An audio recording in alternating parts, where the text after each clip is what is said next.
Got a new headlight switch for my 1999 Astro van. Probably made in freaking China. I'll be so happy if it works. Here's the old one. The old one's broke for sure. Hope I can plug this in and still hold the camera. I'll be happy if this does it. If this is all it was. Here we go. I put high beams? Nope. Damn it.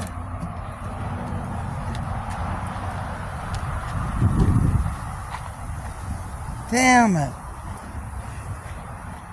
I wonder if I got that plugged in all the way. Plugged in all the way. More junk from China. Nothing. There.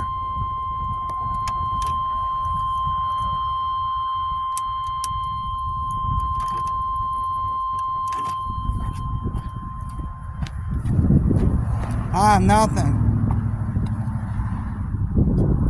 That sucks. I got probably 5 hours trying to fix this problem. I did so much stuff to it trying to fix it. Maybe the old switch was good. It's thick, it really is. I want headlights. I can't drive at night without headlights. So I got this switch for nothing. I've taken all the ground off the headlights. All the ground up front under the hood. I've cleaned all the grounds. Sanded them. I can't believe this. I thought this would finally do it. I thought this might be the problem. Or the fix.